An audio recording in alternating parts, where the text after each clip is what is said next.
Channel all about mathematics and science. I am Rakesh और आज हम पढ़ेंगे एनसीईआरटी मैथ्स क्लास 6 का अध्याय 3। तो आइए बिना आपका टाइम वेस्ट किए हुए हम सब जल्दी से स्टार्ट करते हैं। प्रश्नावली 3.6। इस प्रश्नावली हम सब मुख्यतः मास महत्तम सामर्थ्य अर्थात HCF हाईएस्ट कॉमन फैक्टर निकालना सीखेंगे। इस अध्याय का हमारा पहला प्रश्न है, निम्नलिखित संख्याओं का मास ज्ञात कीजिए।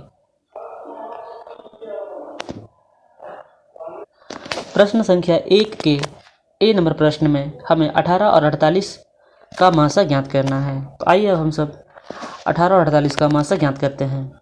हम सब कई तरीके से ज्ञात कर सकते हैं, परंतु मैं आपको इस अध्याय में मासा अभाज्य गुणनखंड विधि द्वारा करना सिखाऊंगा।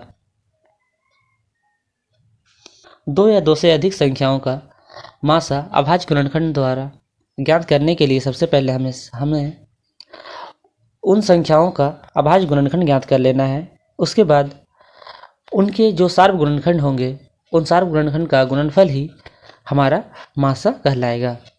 तो आइए सबसे पहले हम सब पहले प्रश्न का ए नंबर प्रश्न हल करेंगे।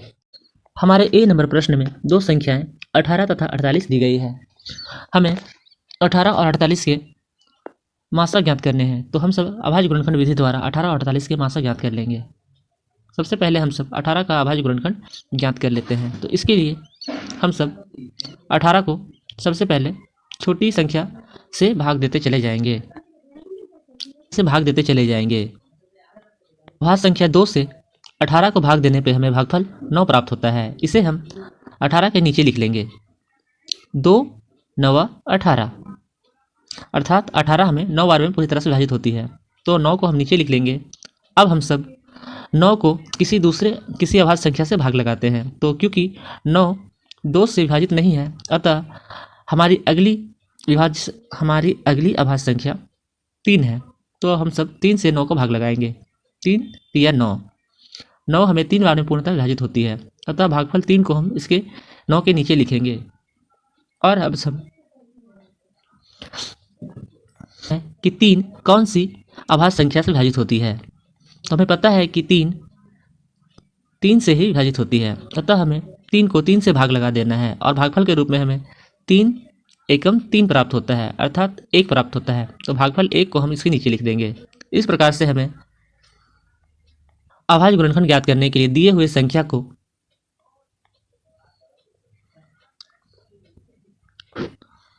के बड़े अभाज्य संख्याओं से भाग देते जाना है और इस प्रकार से हमें भागफल 1 तक पहुंचना है। और इस प्रकार से हमें अभाज्य गुणनखंड प्राप्त हो जाएगा। अतः हमारा 18 का अभाज्य गुणनखंड 2 3 तथा 3 है। आइए अब हम सब इसी विधि का यूज करके 48 का गुणनखंड ज्ञात करते हैं। इसका अभाज्य गुणनखंड ज्ञात करने के लिए 48 को छोटे से शुरुआत करके बढ़ते क्रम में अभाज्य संख्या से भाग देते चले जाएंगे और भागफल को 48 के नीचे लिखते चले जाएंगे। और बाईं ओर जो भी अभाज्य संख्याओं से हम 48 को विभाजित करेंगे, वे सारी अभाज्य संख्याएं 48 के अभाज्य गुणनखंड के रूप में हमें प्राप्त होगा। तो आइए सबसे पहले हम सबसे छोटी अभाज्य संख्या 2 से 48 को भाग करते हैं। तो 2 से 48 को भाग करने पर हमें भागफल 24 प्राप्त होता है। को हम सब 48 के नीचे लिख देंगे। भाग लगाने के लिए हमने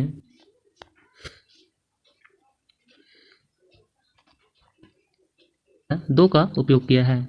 हमें उस संख्या को 2 से तब तक विभाजित करते जाना है जब तक कि यह 2 से पूर्णतः विभाजित होती जाएगी, तथा जब यह 2 से विभाजित नहीं होगी तो हमें इसके बाद 2 से अगली बड़ी अभाज्य संख्या से इसे विभाजित करना है। इसे विभाजित करने के बाद हमें भागफल 24 प्राप्त होता है। अब हमें इस 24 को भी अभाज्य संख्या से विभाजित करना है। तो हम सब देखते हैं कि 24 दो अभाज्य संख्या से विभाजित है। 2 एकम 2 तथा 2 दूने 4 अर्थात 24 को हम 12 बार में विभाजित कर सकते हैं। तो हम सब भागफल 12 को 24 के नीचे लिख देंगे। अब हमें ये देखना है कि 12 जो संख्या है ये किस अभाज्य संख्या से विभाजित होती है। क्योंकि हम सब 2 से सभी को विभाजित करते आए हैं, अतः यहाँ पर भी हम सब 2 से चेक करेंगे। तो हमें ज्ञात है कि 2 से 12 6 बार विभाजित होता है, 2 छक्के 12, अथवा 2 6 12, अर्थात 12 6 बार विभाजित होता है। तो भागफल के रूप में 6 को नीचे लिख देंगे और अब हम सब 6 को विभाजित करेंगे। तो 2 से 6 विभाजित होता है, अर्थात 2 विभाजित करती है, 2 3 6। तो 3 हम नीचे लिख देंगे, 3 हम नीचे लिख देंगे और अब संख्या 3 हमें देखना है कि किस अभाज्य संख्या से विभाजित होती है। तो संख्या 3 2 से विभाजित नहीं होती है, अतः अब हमें यहाँ पे 2 से भाग लगाना रोक देना है और हमें 2 के बाद अगली अभाज्य संख्या से भाग लगाना है। तो 2 के बाद हमारी अगली अभाज्य संख्या 3 है। अब इस 3 से हम संख्या 3 में भाग लगाते हैं, तो यह अभाज्य संख्या 3 से एक बार विभाजित होती है। अतः जब हमें संख्या विभाजित होते होते 1 प्राप्त हो जाए तो हमें वहाँ पे रुक जाना है और बाईं ओर जितनी भी संख्याएं होंगी वह उस दी गई संख्या की अभाज्य गुणनखंड कहलाएगी। तात्पर्य यह है कि 48 का अभाज्य गुणनखंड 2 गुने 2 गुने 2 गुने 2 गुने 3 होगा। संख्याओं के अभाज्य गुणनखंड इकट्ठे लिख लेते हैं। तो 18 के अभाज्य गुणनखंड हैं 2 गुने 3 गुने 3। हमने 18 के अभाज्य गुणनखंड सही किया है या नहीं, इसकी जांच के लिए हम सब इन संख्याओं को वापस से गुणा करके भी देख सकते हैं। जैसे 2 तिया 6, 6 तिया 18, या फिर 2 3 6, 6 3 18। तो हम सब देख सकते हैं कि इन अभाज्य संख्याओं को गुणा करने पर हमें 18 प्राप्त होता है, अर्थात हमने जो अभाज्य गुणनखंड ज्ञात किया है यह अभाज्य गुणनखंड सही है। इसी प्रकार से जो अभाज्य गुणनखंड ज्ञात किया है उसे यहाँ पे गुणनफल के रूप में लिख लेंगे। 48 को हम सब 2 गुने 2 गुने 2 गुने 2 गुने 3 के रूप में लिख सकते हैं। अभाज्य गुणनखंड हमने सही बनाया है या नहीं, इसकी जांच के लिए हम सब इन संख्याओं को गुना करके भी देख सकते हैं। 2 गुने 2 बराबर 4, 4 गुने 2 बराबर 8, 8 गुने 2 बराबर 16 तथा 16 गुने 3 बराबर 48। अर्थात हमें इन संख्याओं को अभाज्य संख्याओं को गुना करने से गुणनफल के रूप में 48 प्राप्त होता है। यह स्पष्ट है कि हमने 18 और 48 के अभाज्य गुणनखंड सही बनाया है। अब हम सब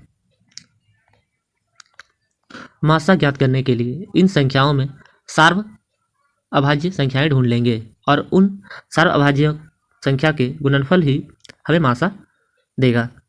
तो आइए हम सब देखते हैं कि इन संख्याओं में कौन सी संख्याएं सार्व है या उभयनिष्ठ है। तो हम सब आसानी से देख सकते हैं कि संख्या 2 तथा संख्या 3 ऐसी 2 अभाज्य संख्याएं हैं जो 18 और 48 दोनों के अभाज्य गुणनखंड में कॉमन है, अर्थात उभयनिष्ठ है। तो हम इन कॉमन संख्याओं को गुना कर लेंगे और गुणनफल हमें जो प्राप्त होगा वह मासा कहलाएगा। तो हम सब उभयनिष्ठ संख्या 2 तथा 3 को गुणनफल के रूप में लिखेंगे और इसे गुना करने पे हमें 6 प्राप्त होता है। अतः हम कह सकते हैं कि 18 और 48 के मासा 6 है। तो हमने इस प्रकार से प्रश्न संख्या 1 के ए को हल कर लिया है। हम सब अगले प्रश्न बी को हल करेंगे।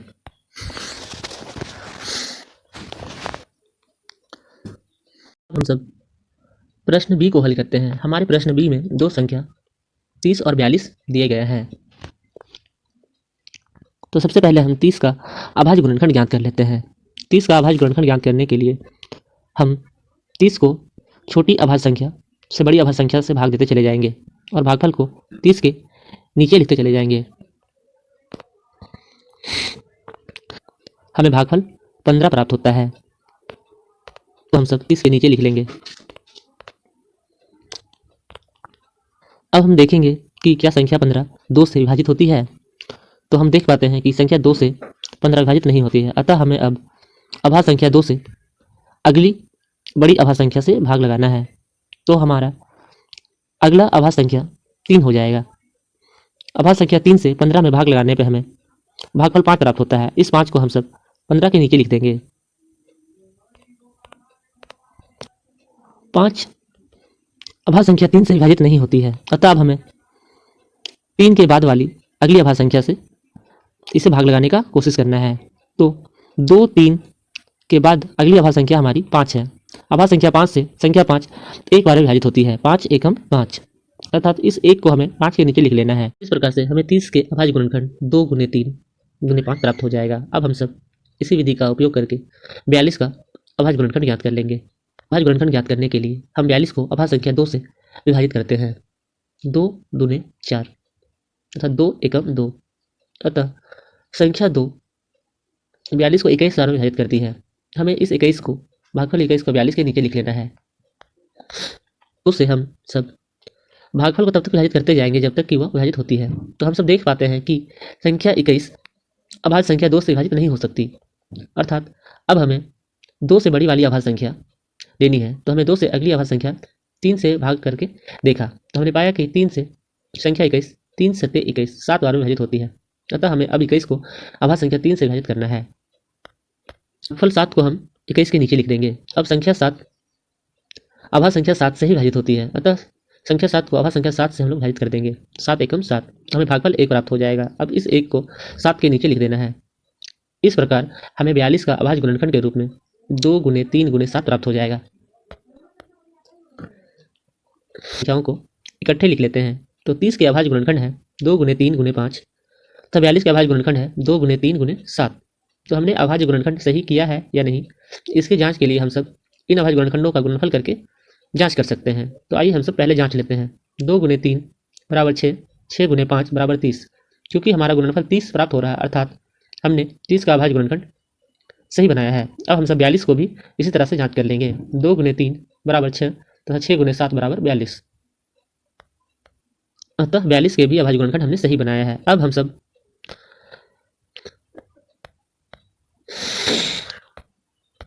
संख्या 30 और 42 के सार गुणनखंड ज्ञात कर लेते हैं।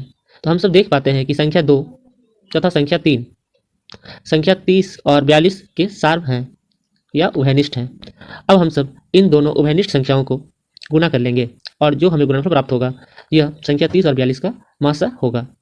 तो हम सब संख्या 2 और उभयनिष्ठ संख्या 3 को गुणा कर लेंगे और हमें गुणनफल 6 प्राप्त होगा। अतः संख्या 30 और 42 के मासा 6 है।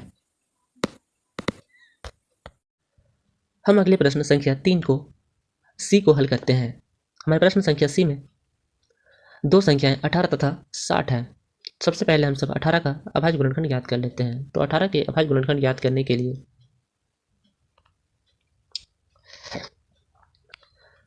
18 को अभाज्य संख्या से विभाजित करते चले जाएंगे। तो 18 को 2 से विभाजित करने पे हम पाते हैं कि 18 9 बार विभाजित होता है। 2 9 18।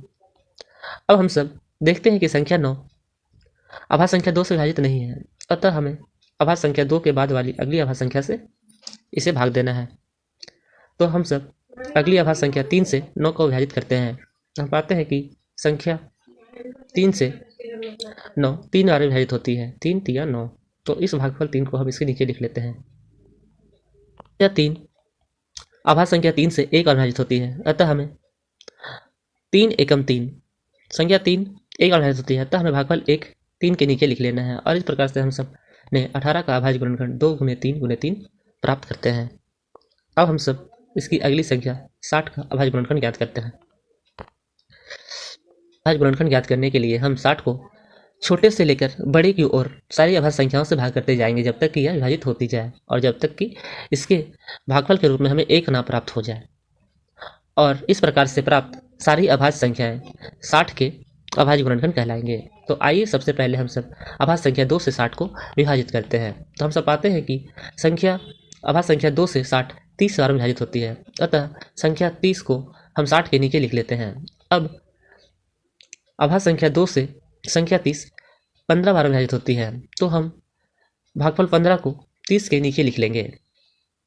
और अब हम सब 15 को भाज्य संख्या से विभाजित करेंगे। तो हम पाते हैं कि संख्या 2 से 15 विभाजित नहीं होती है, अतः हमारी अगली अभाज्य संख्या जो 2 के बाद होगी वो संख्या 3 है। तो हम सब अभाज्य संख्या 3 से 15 को विभाजित करते हैं। तो हम पाते हैं कि अभाज्य संख्या 3 से 15 5 बार में विभाजित होती है,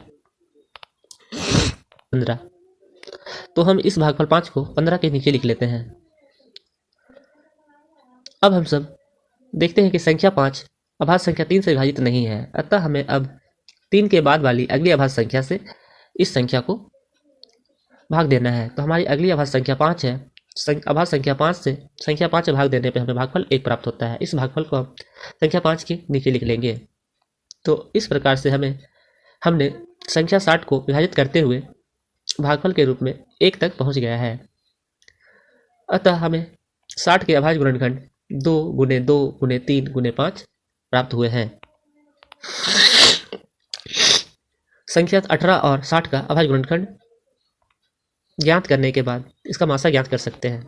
18 के अभाज्य गुणनखंड है 2 गुने 3 गुने 3। हम गुना द्वारा जांच कर सकते हैं कि हमने अभाज्य गुणनखंड सही किया है या नहीं। 2 गुने 3 बराबर 6 तथा 6 गुने 3 बराबर 18। हमारा गुणनफल क्योंकि 18 आ रहा है, अर्थात हमने 18 का अभाज्य गुणनखंड सही बनाया है। इसी तरह से हम सब 60 का भी अभाज्य गुणनखंड की जांच कर सकते हैं। 2 गुने 2 बराबर 4, 4 गुने 3 बराबर 12, 12 गुने 5 बराबर 60। अतः हमने 60 के भी अभाज्य गुणनखंड सही लिखे हैं। अब हम सब मासा ज्ञात करने के लिए 18 तथा 60 के सार्व या उभयनिष्ठ संख्याओं को गुना कर लेंगे। तो हम सब देखते हैं कि 18 तथा 60 में संख्या 2 तथा 3 उभयनिष्ठ है। अतः हम इन उभयनिष्ठ को, इन सार्व गुणन को गुना कर लेंगे तो हमें मासा प्राप्त हो जाएगा। तो हमें सार्व संख्या को गुना करने से गुणनफल 6 प्राप्त होता है। अतः 18 और 60 का अभाज्य गुणनखंड 2 तिया 6 होगा। इस प्रकार से हमने 18 और 60 का अभाज्य गुणनखंड 6 प्राप्त कर लिया है। अब हम सब अपने अगले प्रश्न को हल करेंगे। अगले प्रश्न संख्या डी में दो संख्याएं 27 तथा 63 दी गई है। हमें इन दोनों संख्याओं का मासा ज्ञात करना है। तो सबसे पहले हम सब 27 का अभाज्य गुणनखंड ज्ञात कर लेंगे। 27 का अभाज्य गुणनखंड ज्ञात करने के लिए हम सब इसे छोटी से लेकर बड़ी सारी अभाज्य संख्याओं से भाग देते जाएंगे जब तक कि हमें भागफल 1 ना प्राप्त हो जाए। तो सबसे पहले हम संख्या 2 से विभाजित करने का ट्राई करेंगे। तो हम पाते हैं कि 27 2 से विभाजित नहीं होती है। अतः हमारी 2 के बाद वाली अगली अभाज्य संख्या 3 है। तो हम सब अभाज्य संख्या 3 से 27 को भाग लगाएंगे। तो हम सब पाते हैं कि 27 3 9 27 3 से 9 बार में विभाजित होती है। अतः भागफल 9 को हम 27 के नीचे लिख देंगे। अब संख्या 9 को हम सब अभाज्य संख्या 3 से विभाजित करेंगे तो हमें भागफल 3 प्राप्त होता है। 3 तिया 9। इस भागफल 3 को 9 के नीचे लिख लेंगे। अब हम सब देखते हैं कि संख्या 9 अभाज्य संख्या 3 से 1 बार में विभाजित होती है। 3 एकम 3। तो इस प्रकार से हमने 27 को विभाजित करते हुए 1 तक पहुंच गया है। तो इस प्रकार से प्राप्त सभी अभाज्य संख्याएं 27 के अभाज्य गुणनखंड कहलाएंगे। अतः 27 के अभाज्य गुणनखंड हैं 3 गुने 3 गुने 3। अब हम अगली संख्या 63 का अभाज्य गुणनखंड ज्ञात कर लेंगे। 63 का अभाज्य गुणनखंड ज्ञात करने के लिए हम स्पष्ट रूप से देख पाते हैं कि संख्या 2 से यह 63 विभाज्य नहीं होगा। अतः हम अगली अभाज्य संख्या 3 से 63 को विभाजित करेंगे। तो हम 63 को इस प्रकार से विभाजित कर सकते हैं। 3 दूना 6 2 बार में तथा 3 एकम 3 1 बार में। अतः संख्या 63 3 से 21 बार में विभाजित होती है। तो 21 को हम 63 के नीचे लिख देंगे। अब हम संख्या 21 को अभाज्य संख्या 3 से विभाजित करते हैं। तो हम पाते हैं कि अभाज्य संख्या 3 से विभाजित करने पर 21 3 सते 21 7 बार में विभाजित होती है। अतः भागफल 7 को हम 21 के नीचे लिख देंगे। अब संख्या 7 अभाज्य संख्या 7 से ही विभाजित होती है। अतः अभाज्य संख्या 7 से संख्या 7 को विभाजित करने पर हमें भागफल 1 प्राप्त होता है। अब हम रुक जाएंगे क्योंकि हमें विभाजित करते हुए 1 प्राप्त हो चुका है। अतः इस प्रकार से 63 का अभाज्य गुणनखंड 3 गुने 3 गुने 7 होगा। अब हम सब मासा ज्ञात करने के लिए इन सभी अभाज्य गुणनखंडों को इकट्ठे लिख लेते हैं। 27 के अभाज्य गुणनखंड है 3 गुने 3 गुने 3। 3 तिया 9 9 तिया 27 तथा 63 के अभाज्य गुणनखंड है 3 तिया 9 9 सते 63 अर्थात 3 गुने 3 गुने 7। अब हम समासा ज्ञात करने के लिए इनके सार्व गुणनखंडों को पृथक कर लेंगे और उन्हें गुना कर लेंगे और जो भी गुणनफल प्राप्त होगा वो हमारा 27 और 63 का मासा कहलाएगा। तो हम सब स्पष्ट रूप से देख सकते हैं कि संख्या 3 दोनों में उभयनिष्ठ है। अतः संख्या 3 के 2 समूह उभयनिष्ठ बन रहे हैं। अतः हम सब 3 गुने 3 लिख सकते हैं और इस प्रकार से हमें 3 गुने 3 बराबर 9 प्राप्त होगा। अतः 9 हमारा संख्या 27 और 63 का मासा है। ई में दो संख्याएं 36 तथा 84 दिए गए हैं, तो हम सब 36 के गुणनखंड ज्ञात कर लेते हैं। 36 का अभाज्य गुणनखंड ज्ञात करने के लिए सबसे पहले हम सब अभाज्य संख्या 2 से 36 को विभाजित करते हैं। तो अभाज्य संख्या 2 से 36 18 बार में विभाजित होती है। अब हम सब संख्या 18 को 2 से विभाजित करते हैं, तो हमें 2 9 18 18 9 बार में विभाजित होती है, तो हम भागफल 9 को 18 के नीचे लिख लेंगे। अब संख्या 9 को हम सब अभाज्य संख्या 3 से विभाजित कर सकते हैं। 3 तिया 9, हमें 9 3 बार में विभाजित मिलेगा। और अब हम सब संख्या 3 को अभाज्य संख्या 3 से 1 बार में विभाजित कर सकते हैं। इस प्रकार से हमें 36 का अभाज्य गुणनखंड 2 गुने 2 गुने 3 गुने 3 प्राप्त होता है। अब हम सब संख्या 84 का अभाज्य गुणनखंड ज्ञात करेंगे। 84 को हम सब अभाज्य संख्या 2 से विभाजित करेंगे, तो हमें 2 चौके 8 तथा 2 दूना 4 42 प्राप्त होता है। इसी प्रकार से 42 को हम सब 2 से विभाजित करेंगे, तो हमें 2 दूना 4 2 एकम 2 21 प्राप्त होता है।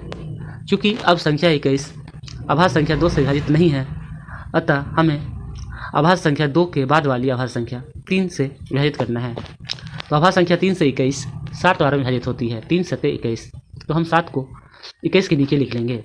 हमें पता है कि अभाज्य संख्या 7 अभाज्य संख्या 7 से ही विभाजित होती है, अतः हम 7 को 7 से भाग लगा देंगे। 7 एकम 7।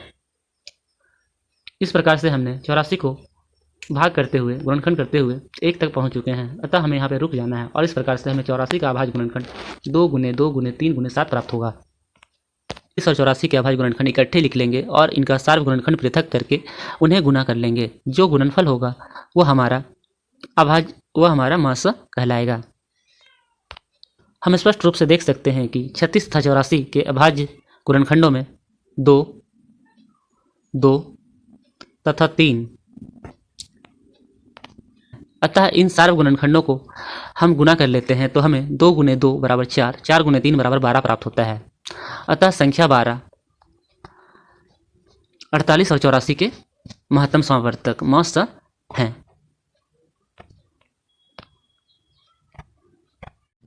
अब हम सब इसके F नंबर प्रश्न को हल करेंगे। हमारा प्रश्न F में दो संख्याएं 34 और 102 दिए गए हैं।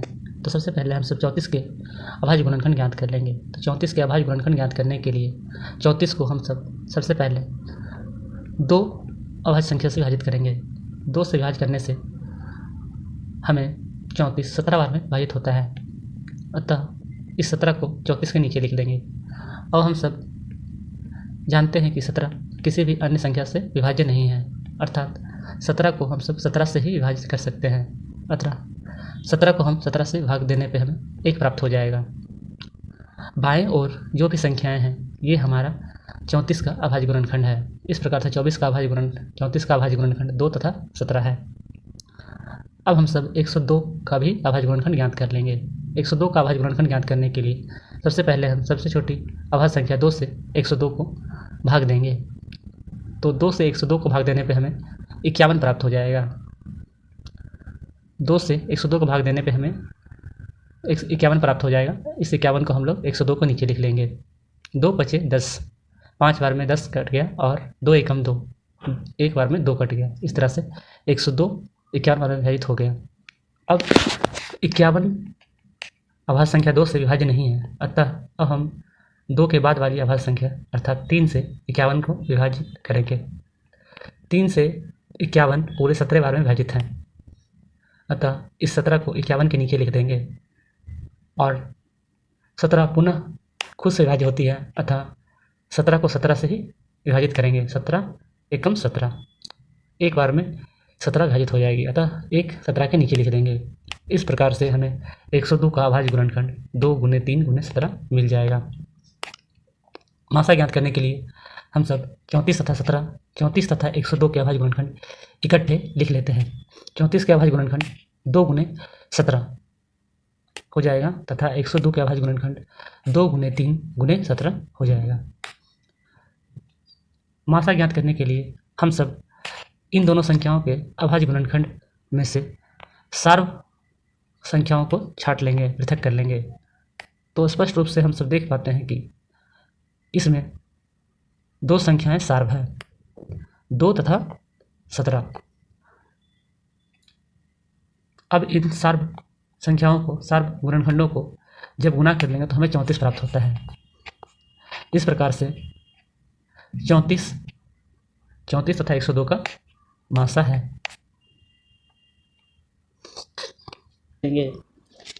हमें जी में 3 संख्याएं दी गई है, 70, 105 तथा 175। तो सबसे पहले हम सब 70 के अभाज्य गुणनखंड ज्ञात कर लेते हैं। 70 के अभाज्य गुणनखंड ज्ञात करने के लिए 70 को हम सब सबसे पहले छोटी अभाज्य संख्या से होते हुए बड़ी अभाज्य संख्या से विभाजित करेंगे। तो आइए सबसे पहले हम सब इसे 2 अभाज्य संख्या से विभाजित करते हैं। अभाज्य संख्या 2 से विभाजित करने पे 70 35 बार में विभाजित होता है। अब 35 को हम सब अभाज्य संख्या 5 से विभाजित करेंगे। अभाज्य संख्या 2 तथा 3 से विभाज्य नहीं है, इसलिए 35 को अभाज्य संख्या 5 से विभाजित करने पे हमें भागफल 7 प्राप्त होता है। हम इस 7 को 35 के नीचे लिख देते हैं। 7 खुद से विभाज्य है, अर्थात 7 को 7 से भाग देने पे हमें 1 प्राप्त होता है। इस प्रकार से हमें यहाँ पे रुक जाना है और 70 का अभाज्य गुणनखंड 2 गुने 5 गुने 7 प्राप्त हो जाएगा।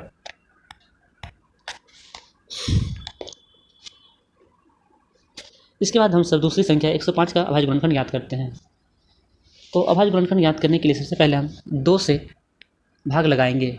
तो हम पाते हैं कि 2 से 105 अभाज्य है, अतः हम 105 को 2 से नहीं लगा सकते। तो हम सब 2 के बाद वाली अभाज्य संख्या अर्थात 3 से 105 में भाग लगाते हैं। तो 3 से भाग लगाने पे हमें भागफल के रूप में 35 प्राप्त होता है जब 105 को भाग लगाया जाता है। तो इस 35 को हम सब 105 के नीचे लिख देंगे तथा अब 35 को 5 से भाग लगाएंगे। तो 35 को 5 से भाग लगाने पर हमें भागफल 7 प्राप्त होता है और 7 पुनः 7 से विभाजित है, अतः 7 एकम 7 हम भाग लगा देंगे और इस प्रकार से हमें 105 का अभाज्य गुणनखंड 3 गुने 5 गुने 7 प्राप्त हो जाएगा। इसके बाद हम सब इस प्रश्न के अंतिम संख्या 175 को अभाज्य गुणनखंड ज्ञात करेंगे। तो 175 3 से विभाज्य नहीं है, इसलिए इसके बाद वाली अभाज्य संख्या यानी 5 से हम इसे विभाजित करेंगे। 5 से भाग लगाने पे 175 35 बार में विभाज्य है, नीचे लिख देते हैं। 35 दोबारा से 5 से विभाज्य है, 5 सते 35, 35 7 बार में पूरी तरह से विभाज्य है, अतः पुनः हम देखते हैं कि 7 से विभाज्य होता है, अतः 7 एकम 7 हम लगा देंगे और जब भी हम 175 को भाग लगाते हुए 1 तक पहुंच जाएंगे तो हमें वहां पर रुक जाना है और इस प्रकार से हमारे बाएं और कॉलम में जो भी संख्याएं हैं वे संख्याएं 175 की अभाज्य गुणनखंड कहलाएंगे। तो 175 के अभाज्य गुणनखंड 5 गुने 5 गुने 7 है। अब हम सब 70, 105 तथा 175 के मासा ज्ञात कर लेते हैं। तो इसके लिए हम सब 70 के अभाज्य गुणनखंड, 105 के अभाज्य गुणनखंड तथा 175 के अभाज्य गुणनखंड को एक साथ लिख लिया है। तो 70 के अभाज्य गुणनखंड है 2 गुने 5 गुने 7, 105 के अभाज्य गुणनखंड है 3 गुने 5 गुने 7 तथा 175 के अभाज्य गुणनखंड है 5 गुने 5 गुने 7। देख सकते हैं कि 70, 105 तथा 175 में 5 तथा 7 तीनों संख्याओं में कॉमन है, अर्थात अभिनिष्ठ है। तो इन उभयनिष्ठ संख्याओं को, इन सार्व संख्याओं को हम आपस में जब गुना करते हैं तो हमें 35 प्राप्त होता है। इस प्रकार से सार्व गुणनखंड को गुना के फलस्वरूप प्राप्त संख्या ही निम्न संख्या के मासा कहलाएंगे। अतः 35, 70, 105 तथा 175 के मासा हैं। संख्या 1 के h नंबर को हल करेंगे। हमारे प्रश्न संख्या h में 3 अंक दिए गए हैं, 91, 112 तथा 49।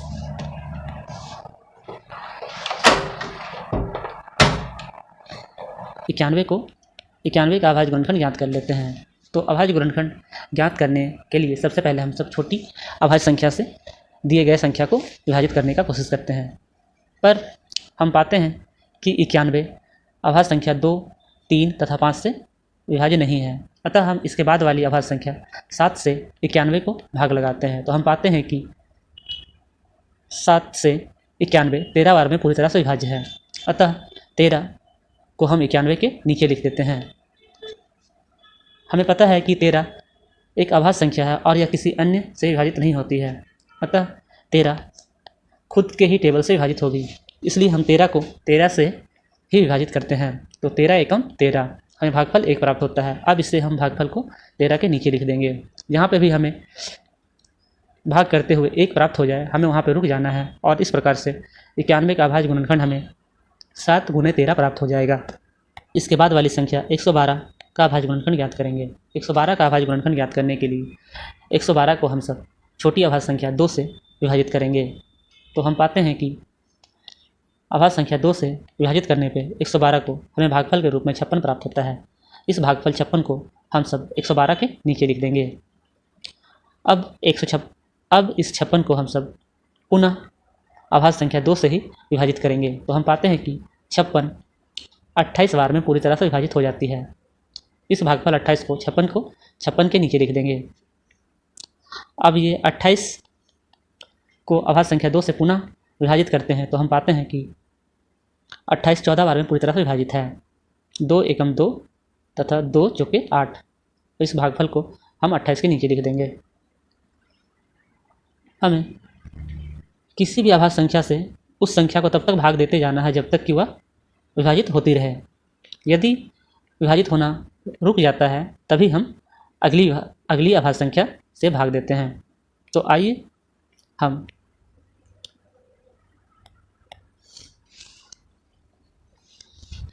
को भी 2 से ही विभाजित करते हैं। तो हम पाते हैं कि 2 के पहाड़ा में 14, 2 सते 14 7 बार में प्राप्त होता है। तो इस 7 भागफल को 14 के नीचे लिख देते हैं। अब हमारे पास 7 है। 7 चूँकि अभाज्य संख्या 2, 3 या 5 किसी से विभाज्य नहीं है, 7 स्वयं से ही विभाजित होता है, अतः हम 7 को 7 से ही भाग लगाएंगे। तो 7 अभाज्य संख्या 7 से ही विभाजित है। 7 एकम 7।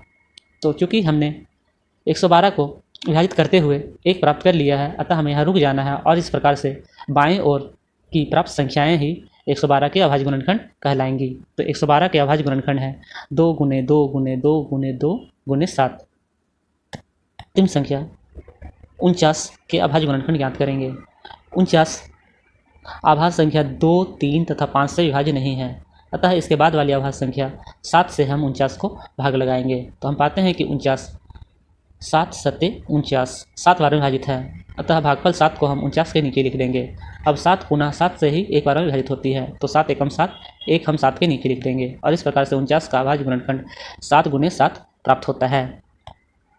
अब हम सब 91, 112 और 49 के मासा ज्ञात करने के लिए तीनों के गुणनखंड को एक साथ लिख लेते हैं और इस प्रकार से 91 का अभाज्य गुणनखंड हमें 7 × 13, 112 का अभाज्य गुणनखंड 2 × 2 × 2 × 2 × 7 तथा 49 का अभाज्य गुणनखंड 7 × 7 प्राप्त हो जाएगा। अब मासा ज्ञात करने के लिए इनमें सार्व गुणनखंड को हम सब गुणा करके गुणनफल प्राप्त करेंगे और वो हमारा मासा कहलाएगा। तो सार्व गुणनखंड हम देखते हैं कि एक ही सार्व गुणनखंड 7 है, अतः इसका मासा सार्व गुणनखंड 7 ही हो जाएगा, क्योंकि 7 के अलावा अन्य संख्या कोई भी तीनों में कॉमन नहीं है। अतः 91, 112 तथा 49 के मासा महत्तम समावर्तक HCF 7 है। अब हम सब प्रश्न संख्या 1 के I नंबर प्रश्न को हल करेंगे। यह I में 3 संख्याएं 18, 54 तथा 81 दिया गया है। तो सबसे पहले हम सब 18 का अभाज्य गुणनखंड ज्ञात कर लेते हैं। तो 18 का अभाज्य गुणनखंड ज्ञात करने के लिए छोटी संख्या अभाज्य संख्या 2 से हम 18 को भाग करते हैं। तो हमें 18 9 बार में विभाजित होता है, 2 × 9 = 18। इस भागफल 9 को हम 18 के नीचे लिख लेते हैं। चूँकि अब संख्या 9 अभाज्य संख्या 2 से विभाज्य नहीं है, अतः 2 के बाद वाली अभाज्य संख्या 3 से हम 9 को विभाजित करेंगे।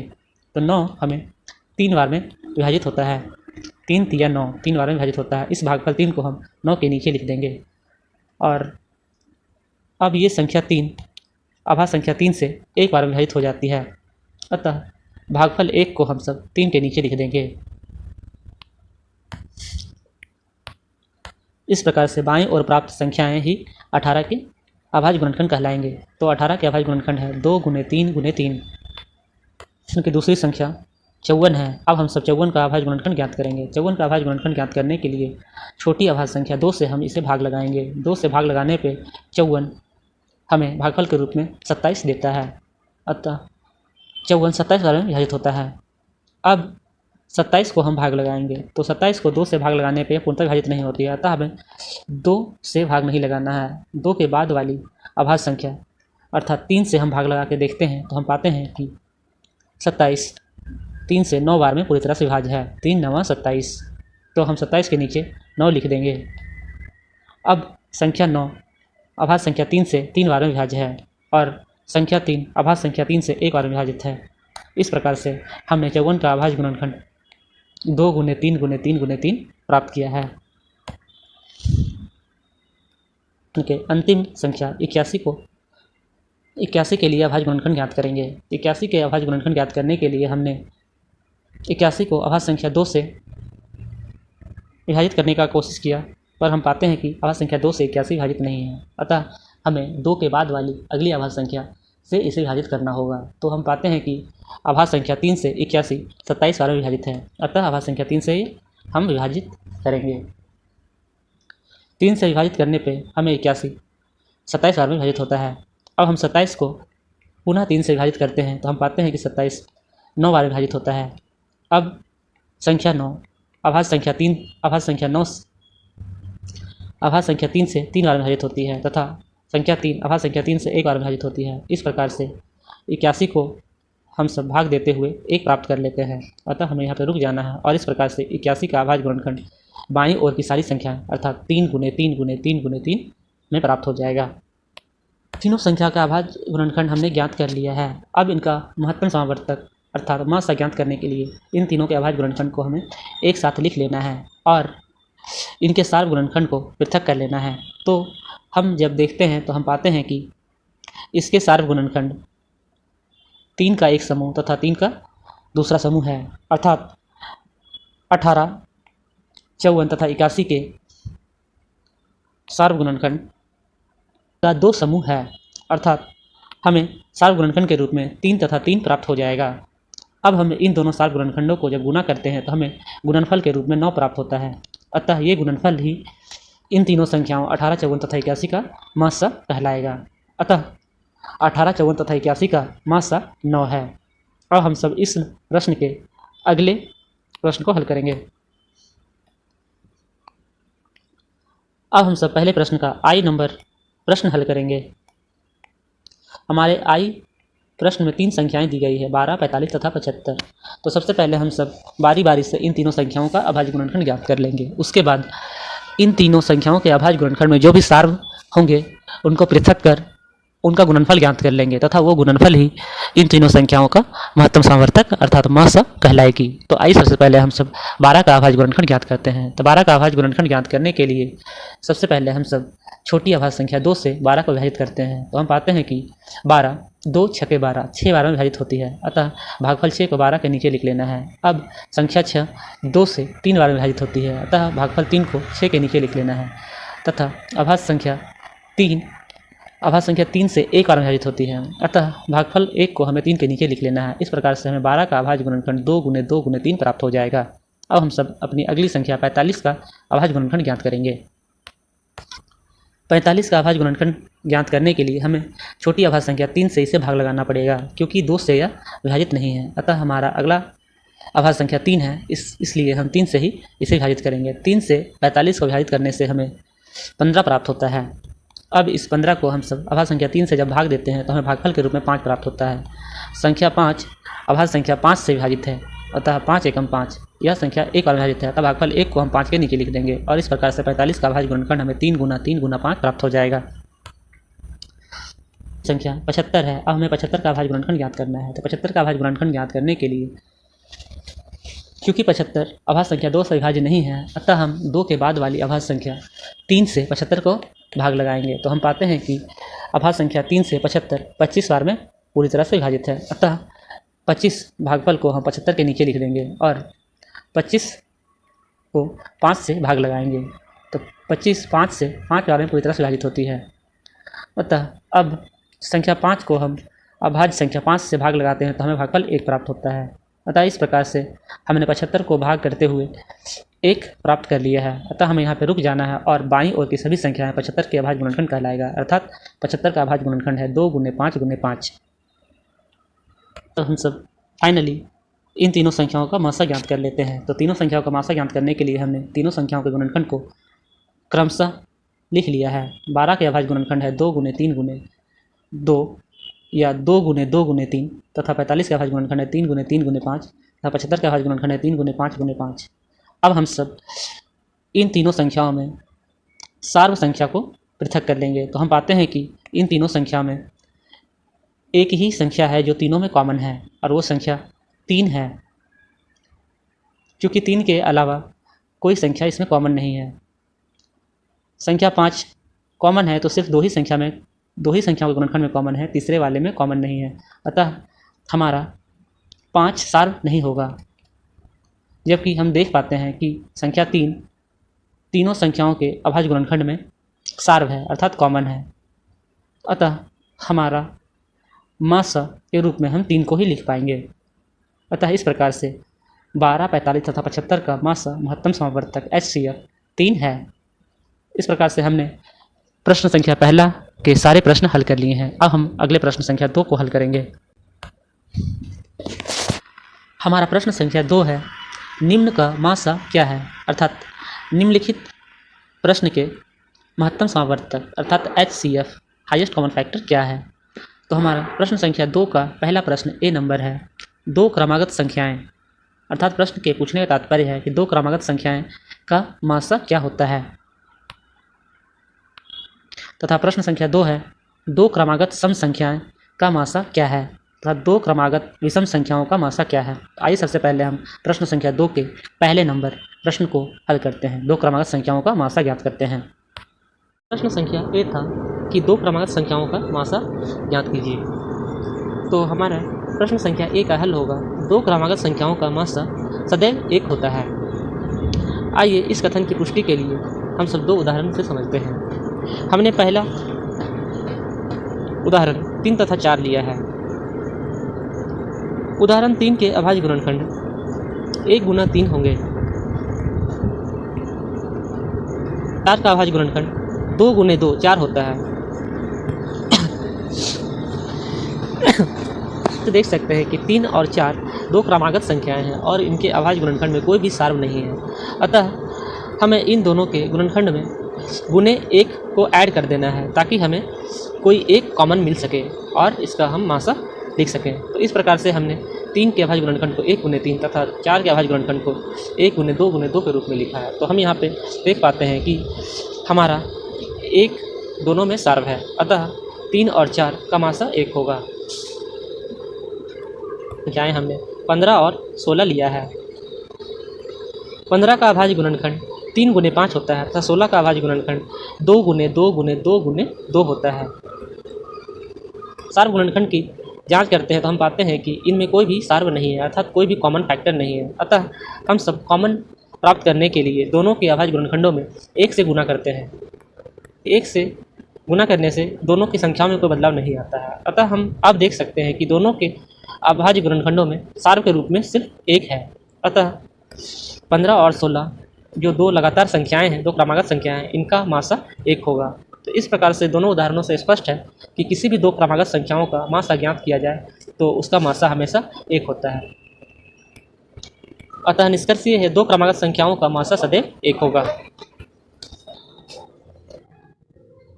हमारे प्रश्न 2 का बी है, 2 क्रमागत सम संख्याओं का मासा क्या होगा। तो आइए इसका हम सब हल कर सकते हैं।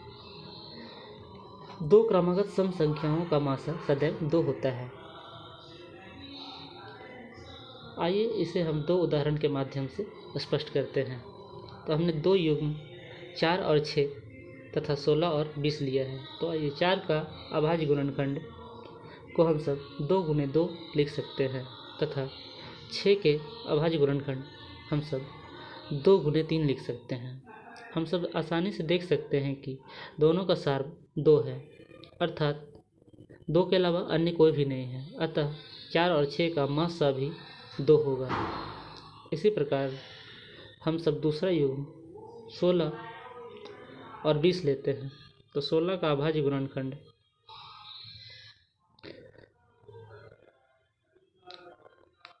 2 गुने 2 गुने 2 गुने 2 होगा।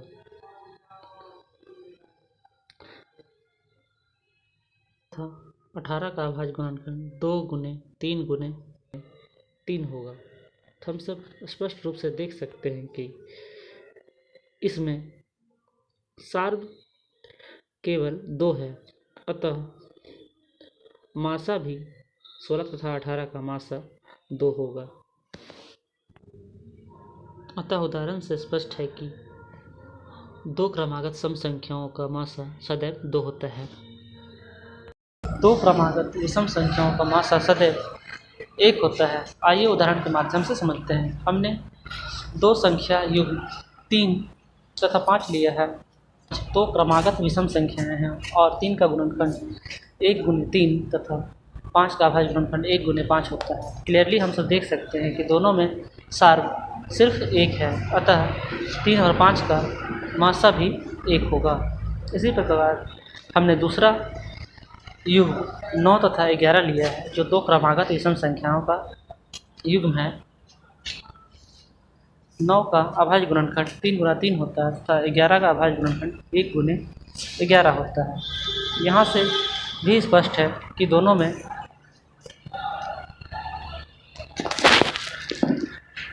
संख्या सार्व नहीं है, सिर्फ 1 को छोड़कर। अतः 9 तथा 11 का सार्व 1 होगा, इसलिए 9 तथा 11 का मासा भी 1 ही होगा। अतः इन दोनों उदाहरणों के माध्यम से स्पष्ट है कि किसी भी 2 क्रमागत विषम संख्याओं का मासा सदैव 1 ही होता है।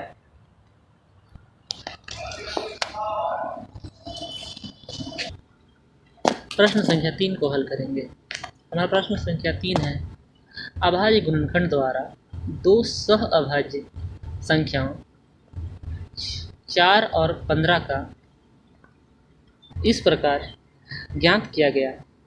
4 बराबर 2 गुने 2 तथा 15 बराबर 3 गुने 5। क्योंकि इन गुणनखंडों का कोई अभाज्य सार्व गुणनखंड नहीं है, इसलिए 4 और 15 का मासा 0 है। क्या यह उत्तर सही है? यदि नहीं तो सही मासा क्या है? ऐसा नहीं है स्टूडेंट्स कि किसी भी संख्या का यदि सार्व गुणनखंड कुछ भी ना हो तो उसका मासा 0 होगा। 4 के गुणनखंड को 1 गुने 2 गुने 2 तथा 15 के गुणनखंड को 1 गुने 3 गुने 5 लिख सकते हैं। इस प्रकार से लिखने पे हमें सार्व गुणनखंड 1 प्राप्त हो जाएगा और मासा भी 1 होगा। तो आइए अपने हल की पुष्टि के लिए इसे हल करते हैं। 4 का अभाज्य गुणनखंड ज्ञात कर लेते हैं। तो 4 का अभाज्य गुणनखंड हमें 2 गुना 2 प्राप्त हो जाएगा तथा होगा। हम 4 के गुणनखंड को 1 गुना 2 गुना 2 तथा 15 के गुणनखंड को 1 गुने 3 गुना 5 लिख सकते हैं। तो इस प्रकार के गुणनखंड से स्पष्ट है कि हमारा सार्व 1 होगा, अतः हमारा मासा भी 1 होगा। अतः 4 और 15 का मासा 1 होगा, ना कि 0। ऐसे हल कर लिया है। मिलते हैं अगले वीडियो में।